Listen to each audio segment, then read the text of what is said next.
दोस्तों नमस्कार, भारत दर्शन 2.0 पर आप सभी का स्वागत है।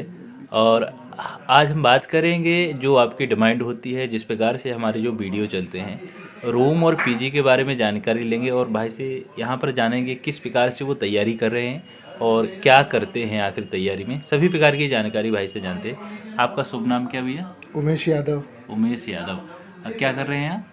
फिलहाल तो यूपीएससी की तैयारी कर रहा हूँ भाई। अच्छा, यूपीएससी की तैयारी। कहाँ से बिलोंग करते हैं आप? महाराष्ट्र, मुंबई। मुंबई से। अच्छा, तो मुंबई से दिल्ली आना कैसे हुआ आपका? बस यूपीएससी की तैयारी करनी थी, अच्छा कुछ करना था तो फिर मुंबई से इसीलिए निकले। अच्छा, इतना बड़ा शहर है मुंबई और मुंबई से दिल्ली आना मतलब सिविल सर्विस की तैयारी के लिए, तो कहीं ना कहीं ऐसा लगता है कि आपको ये अभाव है वहाँ पर यूपीएससी की तैयारी का? हाँ, थोड़ा है। पर्याप्त मात्रा में कोचिंग वोचिंग नहीं है वहाँ पर। अच्छा उतने अच्छे टीचर्स भी शायद वहाँ नहीं है। अच्छा अच्छा। मैंने तो फिलहाल वहाँ कोचिंग ली नहीं तो बता सकता नहीं हूँ, पर जैसे सुना है हाँ हाँ। वहाँ पर थी नहीं। और यहाँ पर मेरे अंकल भी थे, प्रिपरेशन कर रहे थे, अच्छा तो अच्छा उन्होंने बताया कि यहाँ अच्छा है, अच्छा तो फिर उन्होंने ही गाइड किया तो अच्छा दिल्ली ही आ गए। अच्छा। तो ये बताइए कि आप यहाँ पर आए हैं तो रूम से रहते हैं कि पीजी से?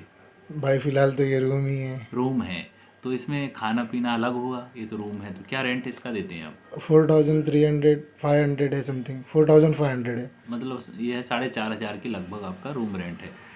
ये रूम की बात करें, एक सिंगल बेड डला हुआ है भैया का और इसका रेंट आप भैया देते हैं 4,500 रुपये। और सिंगल ही बेड है और बाकी सिंगल ही रहते हैं आप? हाँ, मैं सिंगल ही रहता कब हूँ। से हैं दिल्ली में आप? 1 साल हो गए लगभग। 1 साल हो गया है। तैयारी कहीं से ले रहे हैं, कोचिंग ले रहे हैं कि सेल्फ कर रहे हैं? फिलहाल सेल्फ भी चल रही है, क्लास भी है। अच्छा, ऑनलाइन क्लास ली है? ऑनलाइन नहीं, ऑफलाइन एडमिशन ली है अभिज्ञान आईएएस एकेडमी में। अभिज्ञान आईएएस एकेडमी, अच्छा अच्छा। तो अभिज्ञान आईएएस एकेडमी में आपने कोचिंग ली है, तो किस प्रकार से वहाँ पर फीस का स्ट्रक्चर क्या है वहाँ का? अब वो तो मैं आपको फिलहाल यहाँ नहीं बता सकता हूँ, नहीं तो पर लगभग लगभग मोटी मोटी जो फीस होती है वो क्या 120 के आसपास है। 120 के आसपास है। तो वहाँ से क्या अनुभव रहा है पढ़ने का आपका? अच्छा रहा है, सारे टीचर्स अच्छे ही हैं, अच्छा लगभग अच्छा। सपोर्टिव हैं। हाँ हाँ। मिलना इजीली मिल सकते हैं, जो भी डाउट्स है, जो भी पूछना हो। अच्छा अच्छा लेक्चर के बाद कैबिन में बैठे रहते हैं सर, आप अच्छा डायरेक्टली जाके कुछ भी अपने डाउट्स कुछ भी हो पूछ सकते हो सीधा उनसे। अच्छा अच्छा अच्छा।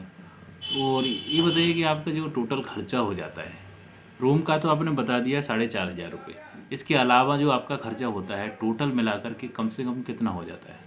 11,000, 10-11,000। 10 से 11 हज़ार रुपये कम से कम हो जाता है। कम से कम में बचा 10 बचा कर 10 से 11 हज़ार।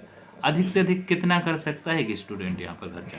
करने को तो भाई 50,000 भी कर सकते हैं, हाँ।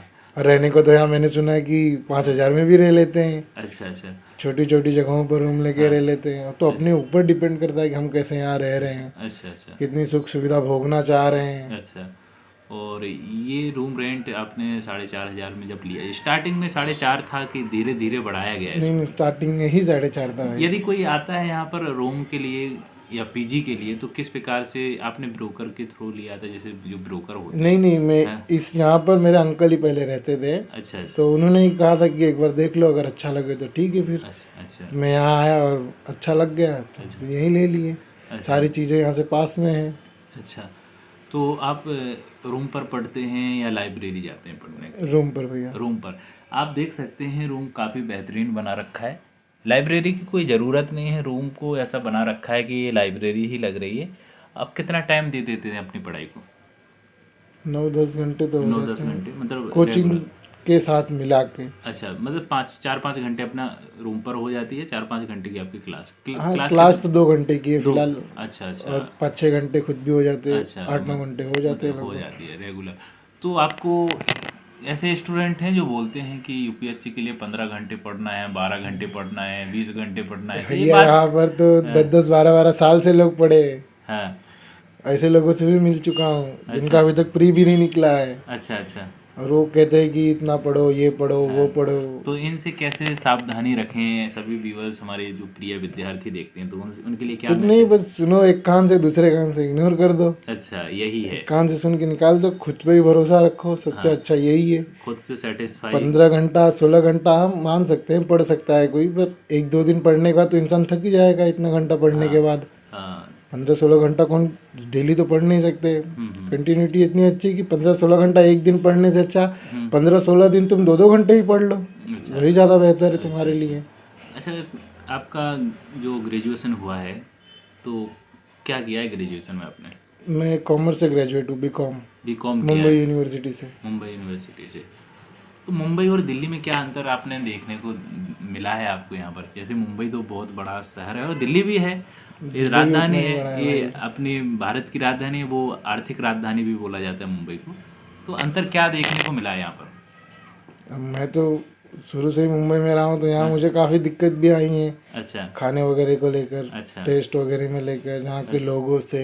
हाँ हाँ। मेरी लैंग्वेज यहाँ बहुत कम लोग समझते भी हैं। अच्छा अच्छा, मराठी बोलते होंगे आप? मैं मराठी तो बोल ही लेता हूँ, पर जैसे वहाँ के कुछ चीज़ों के नाम अलग है, यहाँ पूछ लो तो कहते कि ये क्या मांग रहे हो। अच्छा अच्छा, ऐसा होता है। ऐसा होता है, बाकी सब तो ठीक ही है, लोग यहाँ के भी अच्छे ही हैं। अच्छा, और ऐसे विद्यार्थियों से क्या बोलना चाहते हैं जो दिल्ली आना चाहते हैं और किसी वजह से नहीं आ पाते हैं, या फाइनेंशियल प्रॉब्लम हो सकती है, कुछ भी प्रॉब्लम, और वो ये सोचते हैं कि दिल्ली में इतना जाके कंपटीशन बढ़ जाता है, स्टूडेंट वहाँ पर रह के पढ़ते हैं, तो वो क्या करें, वो किस प्रकार से अपनी सोच को बदलें, क्या कहना चाहते हैं?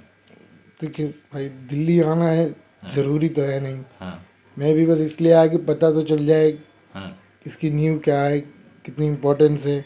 आना तो मुझे भी नहीं था, हाँ मेरा भी इतना नहीं था, पर घर पे रहकर पढ़ाई भी नहीं हो रही थी। हाँ पर अगर घर पे पढ़ सकते हैं तो सारे सोर्सेज ऑनलाइन तो आजकल अवेलेबल हैं, हाँ। लेकर घर से ही अच्छे से पढ़ाई कर सकते हैं। ज़रूरी नहीं है कि तुम दिल्ली आओ ही इसके लिए। अच्छा। आजकल तो वर्चुअली कितने सारे मेंटर्स वगैरह हैं, कितने सारे यूट्यूब पे चैनल है जो बताते हैं कैसे पढ़ना है, क्या सोर्स चाहिए। तो ज़रूरी नहीं है कि दिल्ली आना ही पड़े, घर पर रहकर भी अब चाहे जहाँ से कर सकते हो, अगर करना चाहो तो। डीमोटिवेट होने की कोई ज़रूरत नहीं है। डिमोटिवेट होने की यहाँ कोई बात ही नहीं है भाई। अच्छा।